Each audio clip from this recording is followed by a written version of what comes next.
Welcome to Resilience Unravelled.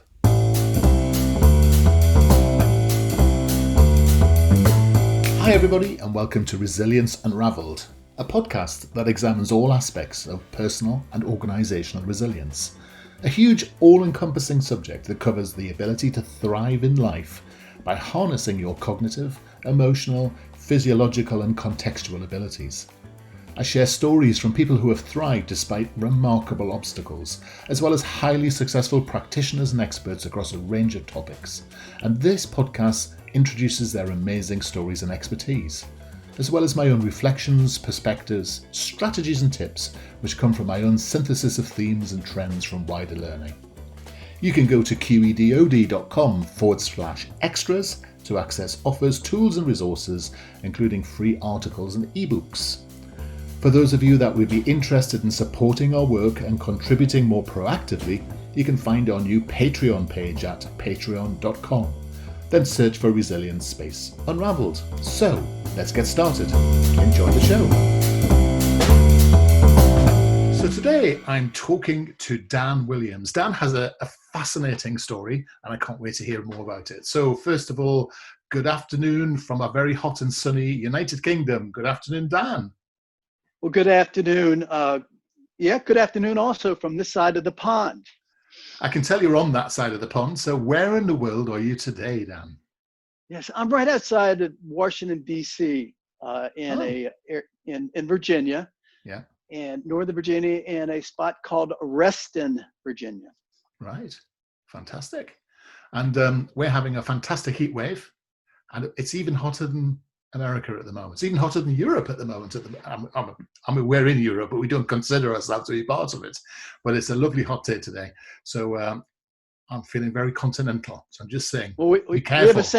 We have a saying in this DC area, which is surrounded by the Blue Ridge Mountains. So the answer is to what's the weather going to be like is tomorrow there will be weather. Yes. It changes on a daily basis. Oh, didn't realize. Yeah, we were going to go to Asheville quite recently. So that's your neck of the woods, isn't it?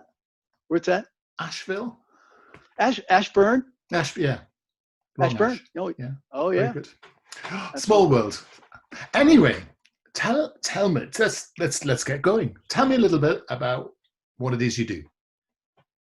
Well, what I do is I am in extra innings because my story with the brand of New Heart for Life started with a bit of a terrifying. It started somewhat terrifying in that I was admitted to the Veterans Hospital in Washington, D.C. in December of 2012. And I was to go in for a stent heart procedure. Right. Now, when you're talking about the heart or any kind of procedures, there's nothing that's normal. Yeah. But at the end of that procedure, I expected to walk out of that hospital that afternoon as an outpatient, having had a stent placed because I did have some heart issues, and they were concerned. And so they decided that a stent was in order. However, during that stent procedure, we have a saying here in the States, it goes back to the Apollo days. Houston, we have a problem. Right. And the problem was I had multiple heart attacks on the table. I'd gone in with pneumonia. Wow. And the cardiologist literally called upstairs to the heart surgeon, the head of the cardiology unit, and said, you got to get down here. I'm not sure if I'm going to be able to get this patient through this stent procedure. And that precipitated the next day a 9-hour operation where they lost me twice on the operating table. Wow. I was in an induced coma for 5 days. Woke up not knowing where I was at, wrist tied to the bed rails, intubated, and only later discovered, what had happened during that normal stent procedure. And that backdrop led to, and you would think that would be a bottom in itself. And we talk about emotional and physical bottoms, but that bottom that I had, as serious as it was, I, about 6, 7, 9 months later, started to go back into my old habits, not exercising, stress, with the, I was in sales leadership positions at the time. And it's amazing how, as serious as that was, and as much how frightening it was for my family and daughters and friends, that I would slip back in my old habits. So then, third part of the story is that, and this is for the audience, I think is important for me to share this story, because the bottom did not necessarily happen with that heart attack. It happened in a much more subtle way. An inner voice came to me because I wasn't feeling well. I was slipping back in my old habits. I was feeling just, when you know it, and that inner voice came to me, and that inner voice said to me, as I pushed myself away from a dinner table one evening, Dan, what are you doing?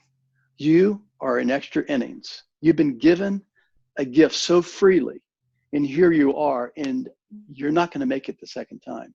Yeah. And it was at that moment that I decided to reconnect with my passion of running that I had left 40 years earlier and joined a master's track team, master's being age 50 and over. Okay. And now I compete nationally and internationally, and am proud to share that I'm ranked in the United States as one of the top athletes, with the parenthetically, within my age group. Yeah. So my story and the backdrop to that is all about the brand of New Heart for Life, that you can go from whatever situation is your bottom, and you can make your way back. And there is a process that you need to go through. And so I know in my heart of hearts that I am here to spread the message that no matter where you are at, no matter what age you are at, no matter how tough your bottom might be, that there is a way to gain your new heart for life. Sure. So let's unpack a few of those things, if I may, Dan. That's great. Fascinating, really. So you talked about this idea that you went back into your old habits. So can you just sort of talk a little bit about those habits? Because obviously that led to this inner voice starting. So I just wondered, because obviously habits are hard to break, aren't they? So I'm just wondering what sort of habits they might have been. Right. Well, it was not being conscious that in order to stay fit and active and have a lifestyle, that you need, it's the most complex thing in the world is to keep it simple, right? Yeah. You need to exercise. You need to watch your stress levels. You need to eat correctly. Yeah. And I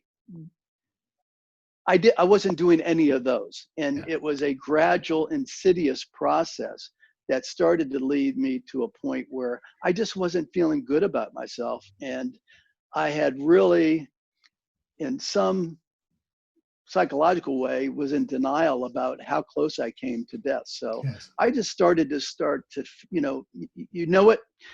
I got sick and tired of being sick and tired.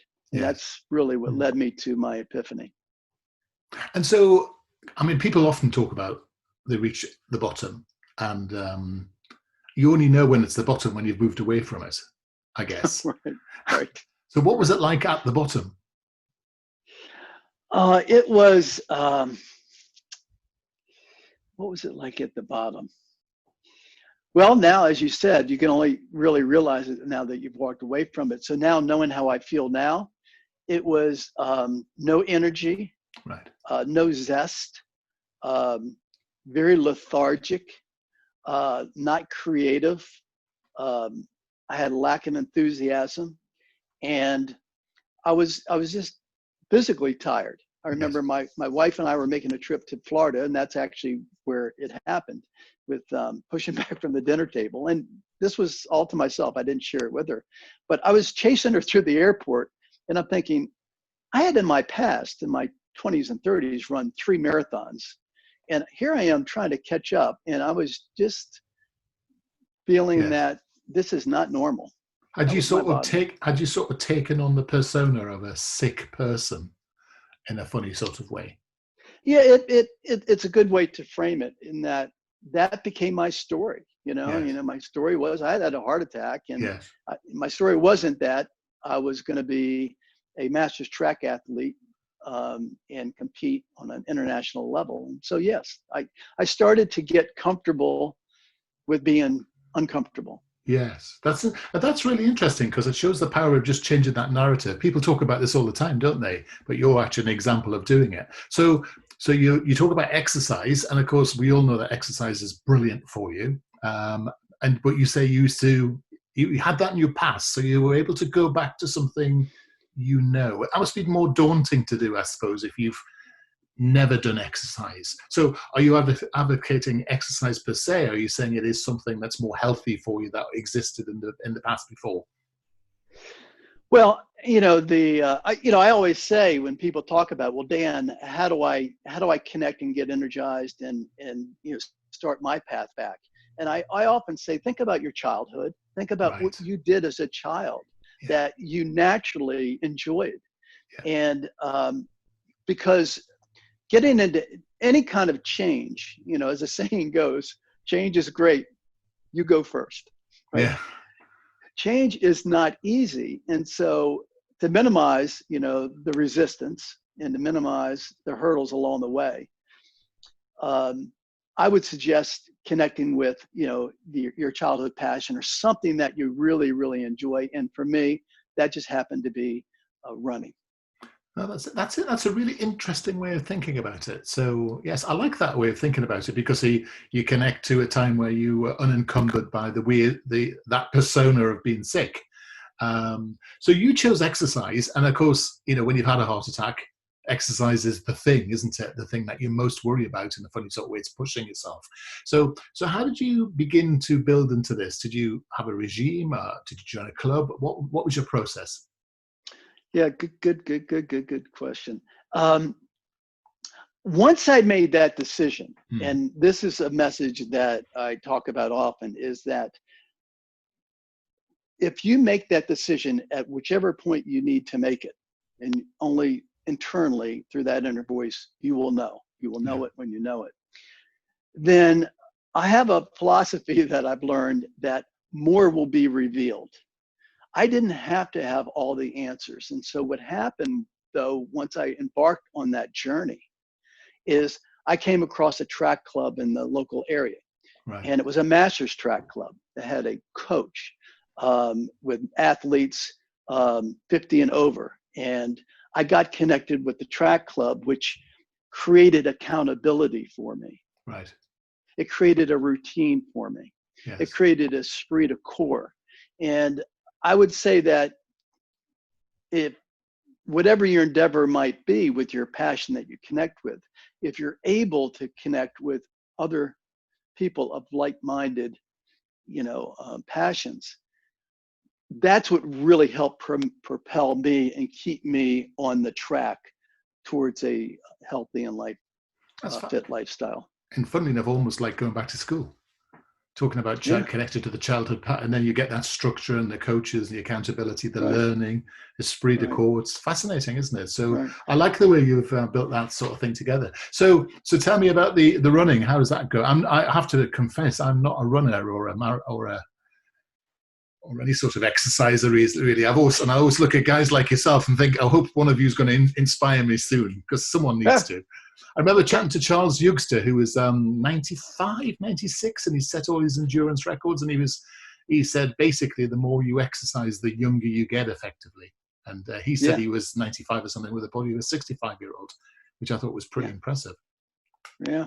Well, hopefully this might be the time where, if for no other reason, and hopefully there's some inspiration that spreads amongst your audience, because I'm a big believer that to pay it forward.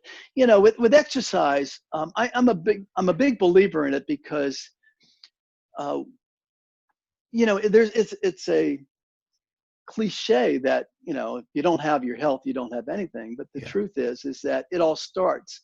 My relationships with my children, my ability to have just the zest for life, all started with exercise, which creates um, a certain discipline within yourself, Yeah. and it creates a process that is simple but not easy.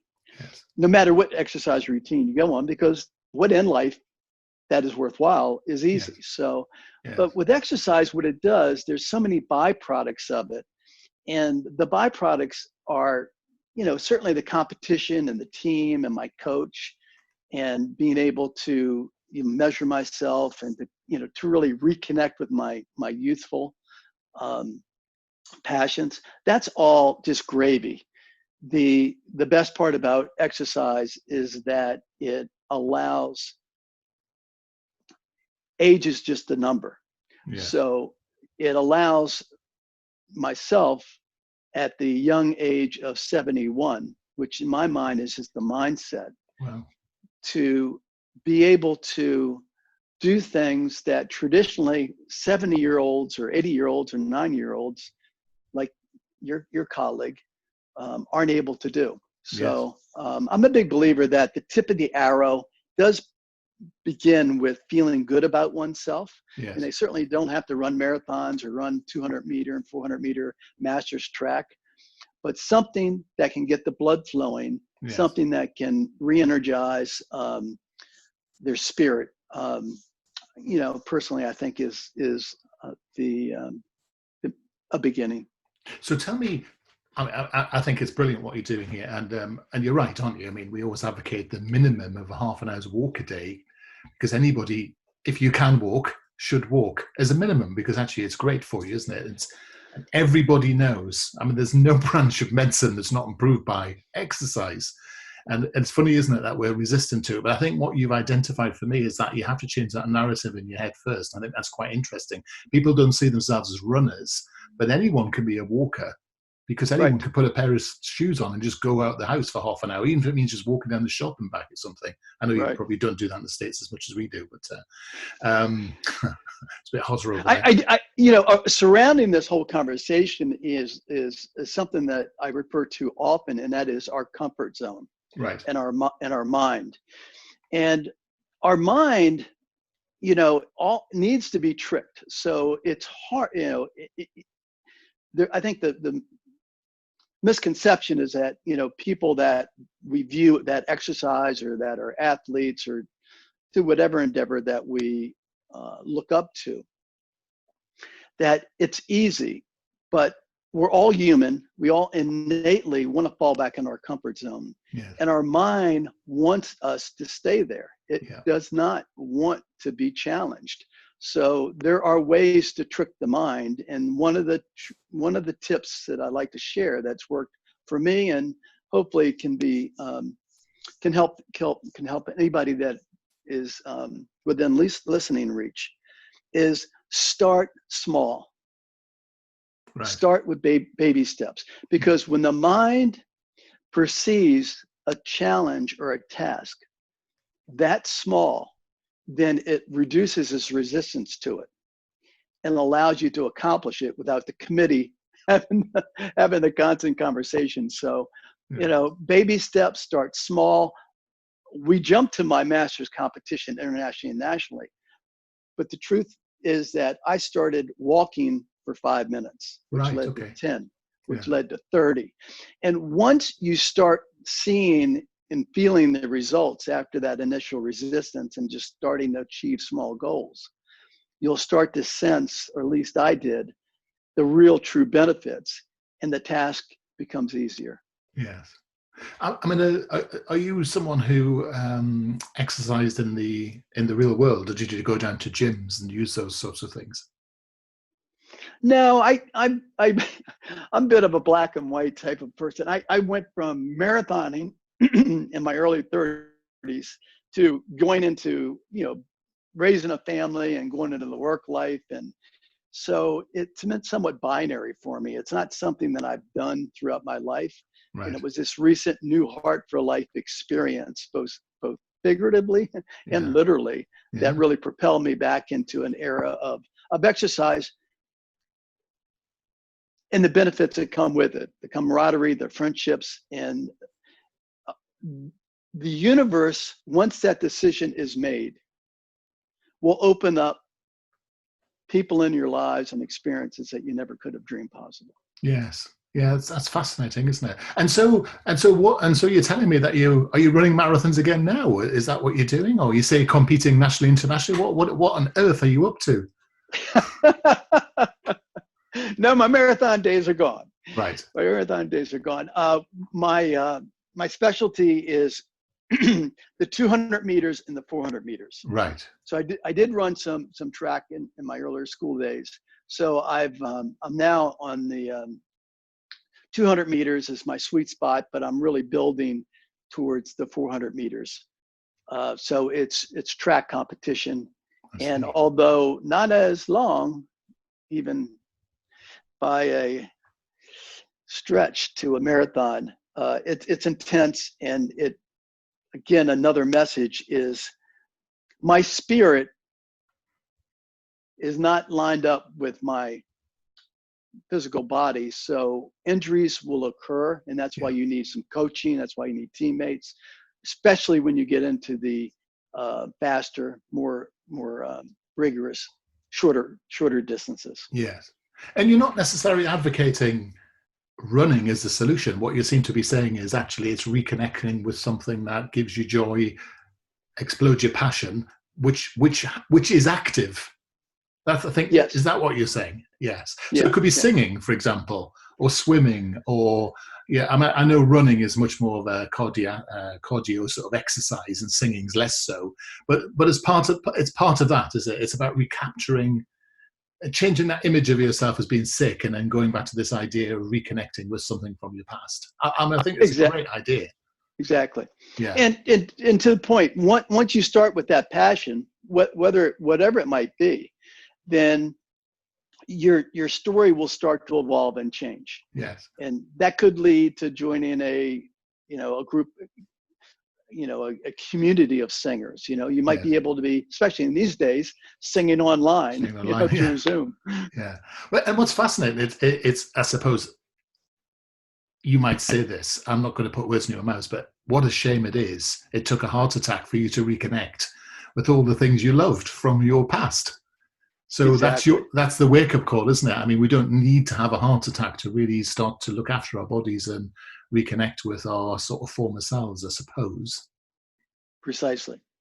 But there's a reason for everything, and perhaps that's what I needed to be on this New Heart for Life passion of sharing this story, as you've allowed me to do, and others, so that I have a belief that if I could affect one person and have them think a little differently about their lifestyle and how change happens by using the backdrop of my story for their passion, then all of the suffering was worthwhile. Yes, that's brilliant. So people want to know more about you, Dan. Where should they look out for information about you? Well, I mean, you can always Google New Heart for Life, Dan Williams.